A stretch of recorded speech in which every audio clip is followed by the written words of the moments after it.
यह है कार्यपत्रक 95। ये मध्यम है। समझ के आधार पर हम दशमलव संख्याओं की तुलना को सीखेंगे। यह कक्षा 6 और 7 की जो प्रवाह गणित की कार्यपुस्तिका उससे लिया गया है। बहुत ही सरल है। चलो हम हल करते हैं। संख्याओं में सबसे बड़ी संख्या लिखनी है 1.09, 1.099, 1.9। देखो यहाँ पर पॉइंट के बाद में 9 है तो ये संख्या सबसे बड़ी 1.9। 50.69, 506.3, 5.063, तो 506.3। अगला है 18.3, 18.29, 18.003, तो ये 3 बड़ा है 2 से, तो हम कहेंगे 18.3।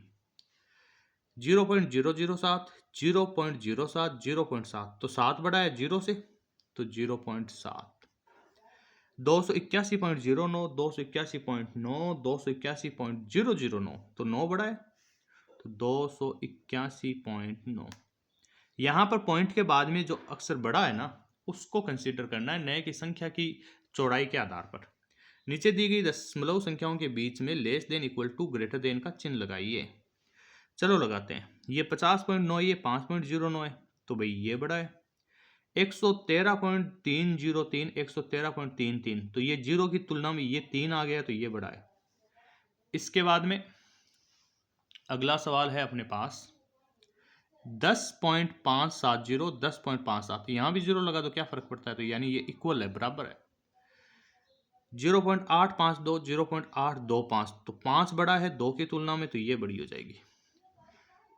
75.75, 75.075, तो 75.75 बड़ा हो जाएगा।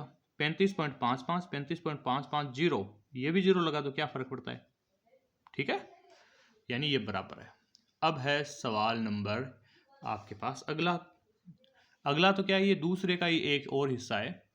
दूसरे में दशमलव रूप और आरोही क्रम 3/21। 3 में 21 का भाग कितनी बार जाता है, तो हम कहेंगे सर 3 में तो 21 का भाग जाता ही नहीं है, तो हम भाग वैसे देना पड़ेगा। चलो वैसे दे देते हैं। 3 का भाग 21 में कितनी बार जाता है, तो 1 और 7, तो 1/7। 1 में जब 7 का भाग देते हैं तो हमारे पास आता है 0.14। 6 में 10 का देते हैं तो 0.6।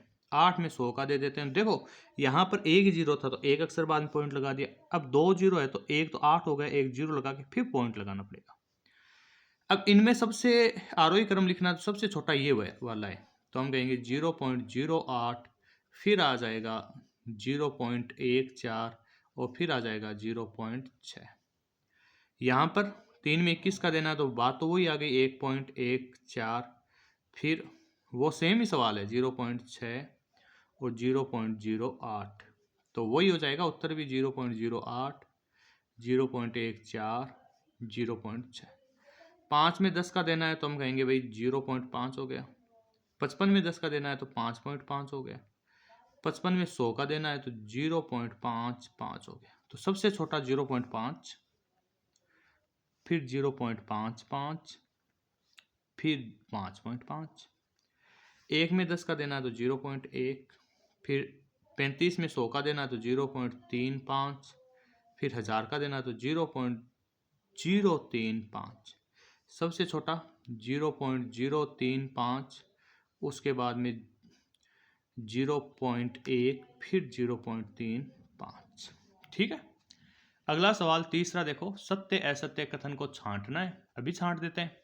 स्थानीय मान सारणी में जैसे जैसे हम बाएं से दाएं ओर जाते हैं तो गुणनखंड पिछले गुणक का 1/10 हो जाता है, यानी इस तरफ जाते हैं तो सही बात है। एक खंड को समान 10 भागों में बांटने पर प्रत्येक भाग का उस इकाई 1/100 भाग होता है। नहीं, 10 भागों में बांटने पर 1/10 यानी दशांश होगा, नहीं कि शतांश, तो ये असत्य बात है। 25.37, 25.307, 25.307 में सबसे बड़ी दशमलव संख्या है, तो भाई ये बड़ी है इसकी तुलना में। क्योंकि यहाँ पर 7 है, यहाँ पर 0 ही है, तो ये भी असत्य है। इस तरह से हमारा कार्यपत्रक 95 भी कंप्लीट हुआ। फिर मिलेंगे हम किसी अगले कार्यपत्रक 96 या आकलन के साथ। तब तक के लिए जय हिंद।